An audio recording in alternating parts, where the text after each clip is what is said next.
तो पे आज भिडियोटी संपूर्ण भाव प्लस 3 6 सेमिस्टर ऑडियंस पे गोटे गुरुत्वपूर्ण भिडियो कहीं पे आज भिडियो मध्यम जो डीएससी पेपर रही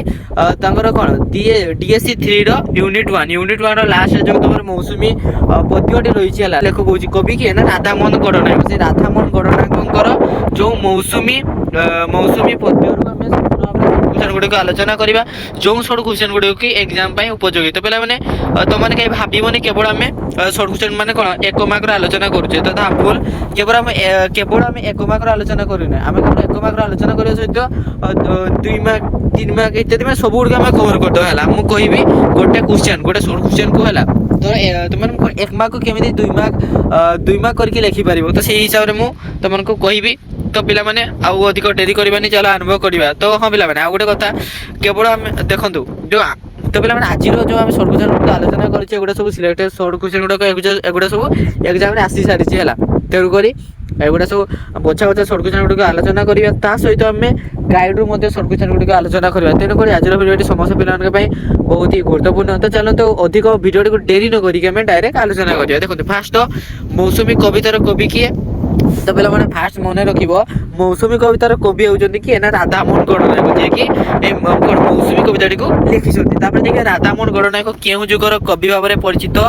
तो पिला माने राधामोहन गणनायक क्यों जुगर कि ना सबुज जुगर कवि क्यों जुगर ना राधामोहन गणनायक सबुज जुगर कवि भाव में परिचित तापर देखिए कौन अच्छी देखो कवि राधा मोहन को क्यों उपाधि मिलता तो पिला माने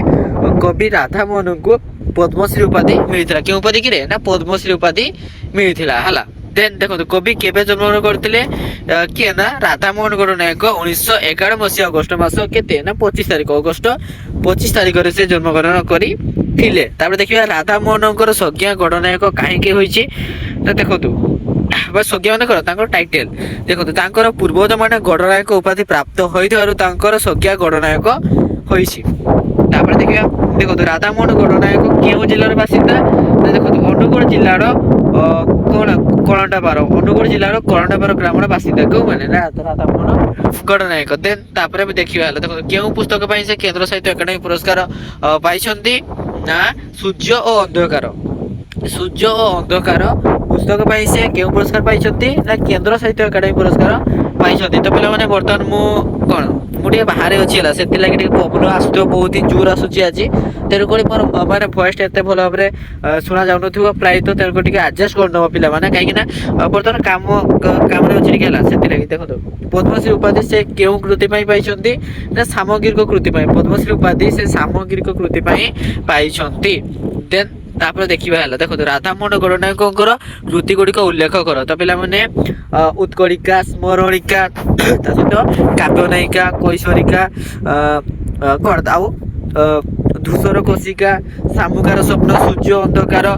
पशुपक्षीर काव्य मौसुमी इत्यादि हूँ राधामोहन गणनायक किसी कृति गुड़िक है देन आम जाना राधामोहन गणनायक क्यों कविता सकरण मौसुमी कविता संगृहित होती ना देखो छंद कवि राधामोहन गणनायक कविता संकलन मौसुमी कविता कविताटी आसी संकलन प्रथम कविता हूँ मौसुमी है देखिए वर्षा पूर्व धराधाम किए प्रवेश करता है किए गिरे ना वर्षा पूर्व मौसुमी वायु प्रवाहित होता है मौसुमी द्वारा वर्षा हुए किंतु कवि मौसुमी ठारे व्यक्तित्वर आरोपण कर देखिए मौसुमी प्रवाह प्रकृति किपर देखा जाए तो पे दक्षिण पश्चिम करणु मौसुमी शक्तिमान तरंग भली चलचंचल होता है मौसुमी प्रवाह सारा आकाश में खेली जाए कला बादल रूपक प्राकृतिक शोभामंडल देखिए आकाश को क्यों दृष्टि धरित्री कौन चाहिए तो पे देखु आकाश को शून्य दृष्टि धरित्री चाहिए मैंने कौन ऊपर को नहीं है देन देखिए देखो उर्मी प्रेयसीर मधुर हस किए ना देख पे देखो सागर उर्मसी फेण उर्मी प्रेयसीर मधुर हस तापर देखिए कौन अच्छी मौसुमी कौन प्रकृति को कौन शुणाई थाए ना देख पे शिवंकर नाम रुद्र भयंकर एवं मंगलमय तेणु मौसुमी भय न करने को मर्तवासी को प्रोत्साहन कारण सी हूँ मंगलकारी नीरसागर उद्धार तरंग किए दोड़ायमान ना देखते पे देखो मौसुमी प्रेमिक किए मौसुमी प्रेमिक नीरसागर उद्धार तरंग दोड़ायमान और लहड़ी मान तार सखी मौसुमी ଅଷ୍ଟକୁ ସେ ଚୁମ୍ବନ କରେ ହେଲା। ତାପରେ ଦେଖିବା ମୌସୁମୀ ତୀବ୍ର ବେଗରେ କାହାକୁ ବୋହି ଆଣେ ନା ଦେଖ ପିଲାମାନେ ମୌସୁମୀ ତୀବ୍ର ଗତିରେ ଆସେ ଏବଂ ସାଙ୍ଗରେ ବୋହି ଆଣେ ସାଗର ବକ୍ଷର ବାରିରାଶି ତା ସହିତ ଗ୍ରୀଷ୍ମ ସନ୍ତାପିତ ପ୍ରାଣକୁ ତୃପ୍ତି ପ୍ରଦାନ କରିଥାଏ ହେଲା। ତାପରେ ଦେଖିବା ମୌସୁମୀ କାହା ସହିତ ମିଶି ପୃଥିବୀକୁ ଧାଇଁ ଆସିଛି ତ ପିଲାମାନେ ଦେଖନ୍ତୁ ମୌସୁମୀ ତାର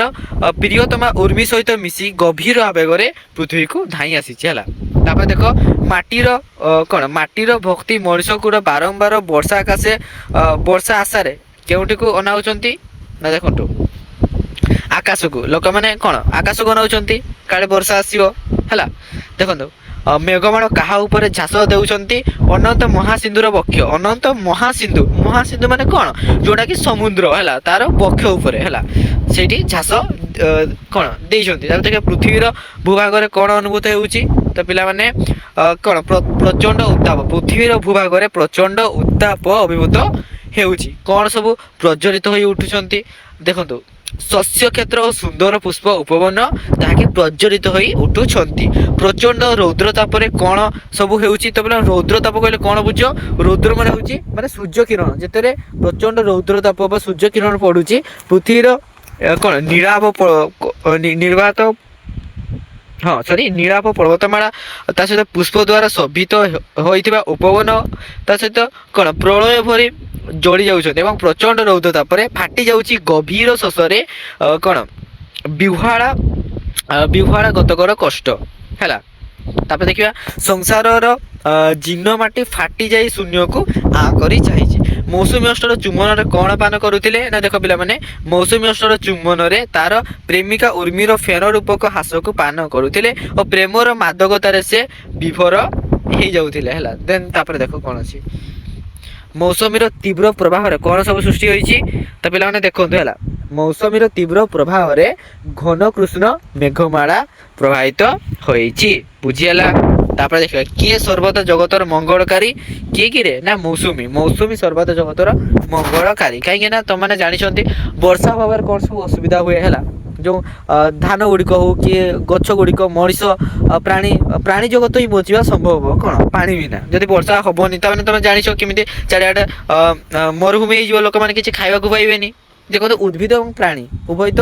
କ'ଣ ଯଦି ପାଣି ବିନା ତ ବଞ୍ଚି ପାରିବେନି ସେଥିଲାଗି ମୌସୁମୀ ହେଉଛି ଜଗତର ମଙ୍ଗଳକାରୀ ହେଲା। ମୌସୁମୀ ମର୍ତ୍ତମଣ୍ଡଳକୁ କ'ଣ କହୁଛି ନା ଦେଖ ପିଲାମାନେ ମୌସୁମୀ କ'ଣ କହୁଛି ମୌସୁମୀ ମର୍ତ୍ତମଣ୍ଡଳକୁ କହୁଛି ଯେ ମୁଁ ସିନା ଭୟଙ୍କର ମୂର୍ତ୍ତି ଧାରଣ କରିଛି ବା କ'ଣ ଭୟଙ୍କର ମୂର୍ତ୍ତି ମାନେ କ'ଣ ଭୟଙ୍କର ରୂପ ଧାରଣ କରିଛି ହୁଏତ ତମ ଭିତରେ ସୃଷ୍ଟି କରିଛି କ'ଣ ସତ୍ରସ୍ତତା ମାତ୍ର ହେ ମର୍ତ୍ତର ପ୍ରାଣୀକୁଳ ମୋତେ ଆଦ୍ୟ ଭୟ କର ନାହିଁ ମୁଁ ସଦାସର୍ବଦା ଜଗତର ହିତ ସାଧନା କରୁଛି ମୁଁ କିଛି ତମାନଙ୍କର ମାନେ କ୍ଷତି କରିବି ନାହିଁ ମୋତେ ଏତେ ଭୟ କର ନାହିଁ ମୁଁ ସିନା ଗୋଟେ ଭୟଙ୍କର ରୂପ ଧାରଣ କରିଛି କିନ୍ତୁ ମୁଁ ତମର ଭଲ କାମନା କରେ ଏଇଟା କିଏ କହିଛି ଏହା ମୌସୁମୀ ମର୍ତ୍ତମଣ୍ଡଳକୁ କହୁଛି ହେଲା। ତାପରେ ପିଲାମାନେ ଏଇଠି ତମର ନୋଟ୍ ଗୁଡ଼ିକ ସରିଗଲା ବର୍ତ୍ତମାନ ତ ଆମେ ଗାଇଡ଼ରୁ ଆଲୋଚନା କରିବା ହେଲା ଚାଲ ତ ଚାଲନ୍ତୁ ପିଲାମାନେ ବର୍ତ୍ତମାନ ତମର ଗାଇଡ଼ରୁ ଆଲୋଚନା କରିବା ତମର ଗାଇଡ଼ରେ କ'ଣ ସବୁ ସର୍ଟ କ୍ୱେଶ୍ଚନ୍ ଗୁଡ଼ାକ ରହିଛି ହେଲା। ଦେଖ ରାଧାମୋହନ ଗଡ଼ନାୟକଙ୍କର କେଉଁ କବିତା ସଂକଳନରୁ ମୌସୁମୀ କବିତାଟି ସଂଗୃହୀତ ହୋଇଛି ନା ପିଲାମାନେ ଛନ୍ଦକବି କିଏ ନା ରାଧାମୋହନ ଗଡ଼ନାୟକ ହେଲା ଯେଉଁ ଛନ୍ଦକବି ରାଧାମୋହନ ଗଡ଼ନାୟକ କବିତାର କବିତା ସଂକଳନ ମୌସୁମୀ କବିତାଟି ଉଦ୍ଧୃତ ହୋଇଛି ତାହେଲେ ଯେଉଁ ମୌସୁମୀଟି କେଉଁ କବିତାରୁ ଆସିଛି ପିଲାମାନେ ସେ ମୌସୁମୀ କବିତାଟି ଆସିଅଛି ହେଲା। ଶଙ୍କରର ପ୍ରଥମ କବିତା ହେଉଛି ମୌସୁମୀ ହେଲା। ଶଙ୍କରର ପ୍ରଥମ କବିତାର ନାମ କ'ଣ ମୌସୁମୀ। ଦେଖନ୍ତୁ ବର୍ଷା ପୂର୍ବରୁ ଧରାଧାମରେ କିଏ ପ୍ରବେଶ କରେ ବର୍ଷା ପୂର୍ବରୁ କ'ଣ ହୋଇଥାଏ ପିଲାମାନେ ବର୍ଷା ପୂର୍ବରୁ ପ୍ରବାହିତ ହୁଏ ମୌସୁମୀ ବାୟୁ ଯେଉଁ ବାୟୁ ଗୁଡ଼ିକ ପ୍ରବାହିତ ହୋଇଥାଏ ତଥା କ'ଣ ଭୟଙ୍କର ରୂପ ଧାରଣ କରିଥାଏ ହେଲା। ମୌସୁମୀ ଦ୍ୱାରା ବର୍ଷା ହୁଏ କିନ୍ତୁ କବି ମୌସୁମୀ ଠାରେ ବ୍ୟକ୍ତିତ୍ୱର ଆରୋପଣ କରିଛନ୍ତି କ'ଣ ମାନେ ସେଇ ମୌସୁମୀକୁ ଗୋଟେ ବ୍ୟକ୍ତିତ୍ୱର ରୂପ ଦେଇଛନ୍ତି ଯିଏକି ମାନେ ସେ ଗୋଟେ ମଣିଷ ସେ କହୁଛି ଯେ ମୋତେ ଭୟ କର ନାହିଁ ମୁଁ ତମର କିଛି କ୍ଷତି କରିବି ନାହିଁ ହୁଏତ ମୁଁ ଗୋଟେ ଭୟଙ୍କର ରୂପ ଧାରଣ କରିଛି ହେଲା କିନ୍ତୁ ମୋତେ କେହି ଡର ନାହିଁ ଏ କଥା କିଏ କହିଛି ମୌସୁମୀ ସିଏ ସବୁବେଳେ ପ୍ରାଣୀର ଭଲ ଚିନ୍ତା କରିଥାଏ। ମୌସୁମୀର ପ୍ରବାହର ପ୍ରକୃତି କିପରି ଦେଖାଯାଏ ତ ପିଲାମାନେ ଦେଖ ଦକ୍ଷିଣ ପଶ୍ଚିମ କୋଣରୁ ମୌସୁମୀ ଶକ୍ତିମାନ ତରଙ୍ଗ ଭଳି ଚଳଚଞ୍ଚଳ ହୋଇଥାଏ ଏବଂ ମୌସୁମୀର ପ୍ରଭାବରେ ସାରା ଆକାଶରେ ଖେଳିଯାଏ କଳା ବାଦଲ ରୂପକ ପ୍ରାକୃତିକ ଶୋଭାଭଣ୍ଡାର। ଯେତେବେଳେ ମୌସୁମୀ ଖେଳିଯାଏ ତ ପିଲାମାନେ ବର୍ଷା ହବାର ଟିକେ ଆଗରୁ ତମାନେ ଆକାଶକୁ ଚାହିଁଥିବ କେମିତି ଆସେ, ଯେମିତି ମେଘ ଗୁଡାକ ସବୁ ଉପରେ ଭାସି ବୁଲନ୍ତି ହେଲା, ପବନଟାକୁ ଠେଲି ନେଇ ଆସିଥାଏ, ଯେତେବେଳେ ପୁରା କଳା ବାଦଲ ଆସି ପୁରା ଢାଙ୍କି ଦିଏ ପୁରା ଚାରିଆଡକୁ, ସେଇଟା କଣ ତରଙ୍ଗ ଭଳି ଚଳଚଞ୍ଚଳ ଏବଂ ପ୍ରାକୃତିକ ବାଦଲ ରୂପକ ପ୍ରାକୃତିକ ଶୋଭାଭଣ୍ଡାର ଦେଖାଯାଏ। ବାଦଲ ଆମେ ଦେଖିଥାଉ ପ୍ରାକୃତିକ ଶୋଭାଭଣ୍ଡାର ମାନେ କଣ, ସେ ବାଦଲ ଗୁଡ଼ିକ ସେ ଭାସମାନ ଅବସ୍ଥାରେ ଆମେ ଯୋଉ ଦେଖିଥାଉ ହେଲା, ତା ସହିତ କଳା ବାଦଲ ବି ଆସିଥାଏ, ତ ସେଇ ଗୁଡ଼ିକ ଏଠାରେ ବର୍ଣ୍ଣନା କରାଯାଇଛି। ଭୟଙ୍କର ରାକ୍ଷସର ଅଟ୍ଟହାସ୍ୟ ପରି କବି କାହାକୁ ବର୍ଣ୍ଣନା କରିଛନ୍ତି, କାହାକୁ କିରେ ନା ମୌସୁମୀ ପ୍ରକୃତିର ଉପାଦାନ ନୁହେଁ, ଏହା ଆଲୋଚିତ କେଶ ଓ ବିଲୋଚିତ ଦ୍ୱୈତ ବେଶ ଭଳି ମାଡ଼ି ଆସେ। ରାକ୍ଷସର ଅଟ୍ଟହାସ୍ୟ ପରି କଣ ବଜ୍ରର ନିର୍ଘୋଷ ଏବଂ ବିଦ୍ୟୁତର ଦ୍ୟୋତନାରେ ପ୍ରକମ୍ପିତ ହୋଇଥାଏ। ତ ନିହାତି ଭାବରେ ଦେଖନ୍ତୁ ଯେତେବେଳେ ହଠାତ୍ କଣ ସବୁ ବାତ୍ୟା ହେଇଯିବ ନା କାହିଁକି, ଆରେ ଯେତେବେଳେ ଜୋରସେ ପବନ ଆସେ ତ ତମେ ଜାଣିଥିବ କଣ ସବୁ ଅସୁବିଧା ହୁଏ ହେଲା, ମାନେ ପୁରା ନିର୍ଘୋଷ ଏବଂ ବିଦ୍ୟୁତିକ ଦ୍ୟୋତନାରେ ପୁରା ଜୋରସେ ଆସିଯାଏ ହେଲା, ଗଛ ପଛ ଉପାଡ଼ି ଦେଇଥାଏ। ତ ସେଇଟା ହିଁ ଏଇଟା କଣ, ଏହା ଗୋଟେ ପ୍ରକୃତିର ଉପାଦାନ ନୁହେଁ, ମାତ୍ର ଏହା ଆସିଥାଏ ଅଟ୍ଟହାସ୍ୟ ବୋଲି ହେଲା, ରାକ୍ଷସ ଜଣେ ଭୟଙ୍କର ରାକ୍ଷସ କୁହାଯାଇଛି। ମୌସୁମୀ ପ୍ରକୃତିକୁ କଣ ଶୁଣାଇଥାଏ, ଶିବଙ୍କର ନାମ ରୁଦ୍ର। ରୁଦ୍ର ନାମ ଆମେ କାହାକୁ କହିବା, ଯିଏକି ମାନେ ସବୁ ଦେବତା ମାନଙ୍କର ସବୁଠୁ ରାଗି ଯୋଉଟା କିଏ, ରୁଦ୍ର ହେଲା, ରୁଦ୍ର ରସ ଦେବତା କିଏ, ରୁଦ୍ର, ବୁଝି ତ ସେଇଟା ହିଁ ହେଲା ସବୁଠୁ କ୍ରୋଧୀ, ଯିଏକି ଭୟଙ୍କର ଏବଂ ମଙ୍ଗଳମୟ। ତେଣୁ ମୌସୁମୀ ଭୟ ନ କରିବାକୁ ମର୍ତ୍ତବାସୀଙ୍କୁ ପ୍ରୋତ୍ସାହନ କରିଛନ୍ତି, କାରଣ ସେ ହେଉଛନ୍ତି କିଏ ନା ମଙ୍ଗଳମୟୀ। କିଏ ନା ମୌସୁମୀ ହେଉଛନ୍ତି ମଙ୍ଗଳମୟୀ। ନୀଳସାଗରର ଉତ୍ତାର ତରଙ୍ଗରେ କିଏ ଦୋଳାୟମାନ, ତ ପିଲାମାନେ ମୌସୁମୀ ପ୍ରେମିକ ନୀଳସାଗରର ଉତ୍ତାର ତରଙ୍ଗରେ ସିଏ ଥିଲେ ଦୋଳାୟମାନ। ତା ସହିତ କଣ ଲହରୀ ମାର ତାର ସଖା ଓ ମୌସୁମୀର ଅଷ୍ଟକୁ ସେ ଚୁମ୍ବନ କରୁଥିଲା। ଦେଖନ୍ତୁ ଉର୍ମି ପ୍ରେୟସୀର ମଧୁର ହସ କିଏ ହେଲା, କିଏ କିରେ ନା ସାଗର, କଣ ସାଗର ଉର୍ମିର ଫେର ଉର୍ମି କିଏ ନା ସାଗର ଉର୍ମିର ଫେର ଉର୍ମି ପ୍ରେୟସୀର ମଧୁର ହସ। ତାପରେ ଦେଖ ଆକାଶକୁ କେଉଁ ଦୃଷ୍ଟିରେ ଧରିତ୍ରୀ ଚାହିଁଥିଲା, ନା ପିଲାମାନେ ଆକାଶକୁ ଶୂନ୍ୟ ଦୃଷ୍ଟିରେ ଧରିତ୍ରୀ ଚାହିଁଥିଲା, ଶୂନ୍ୟ ଦୃଷ୍ଟିରେ ଉପରକୁ ନେଇ ଚାହିଁଥିଲା ହେଲା। ମୌସୁମୀ ତୀବ୍ର ବେଗରେ କାହାକୁ ବୋହି ଆଣେ, ତ ପିଲାମାନେ ମୌସୁମୀ କଣ ବ୍ୟଗ୍ର ଗତିରେ ଆସେ, ତା ସହିତ ସାଙ୍ଗରେ ବୋହି ଆଣେ ସାଗର ବକ୍ଷର ବାରି ରାଶି। ସାଗର ବକ୍ଷର ବାରି ରାଶି ମାନେ କଣ, ଯୋଉ ବର୍ଷା ବାଦଲ ଗୁଡାକ ସେ ବୋହି ନେଇ ଆସିଥାଏ। ତା ସହିତ ଗ୍ରୀଷ୍ମ ସନ୍ତାପିତ ପ୍ରାଣକୁ ପ୍ରଦାନ କରିଥାଏ। ତମେ ଖରାରେ ତମେ ଜାଣୁଥିବ କେତେ କଷ୍ଟ, ଲୋକମାନେ ଅଂଶୁପାତ ରୋଗରେ ବି ଆକ୍ରାନ୍ତ ହଉଛନ୍ତି, ତା ସହିତ ଖରାରେ କିଆଡେ ଯାଇ ହୁଏନି। ସେତେବେଳେ କଣ ନା ମୌସୁମୀ ଯେତେବେଳେ ବର୍ଷା ଆସିକି ପୃଥିବୀକୁ ଥଣ୍ଡା ବାତାବରଣ କରିଥାଏ ହେଲା, ମାନେ ଲୋକମାନଙ୍କୁ ସାନ୍ତ୍ୱନା ଦେଇଥାଏ।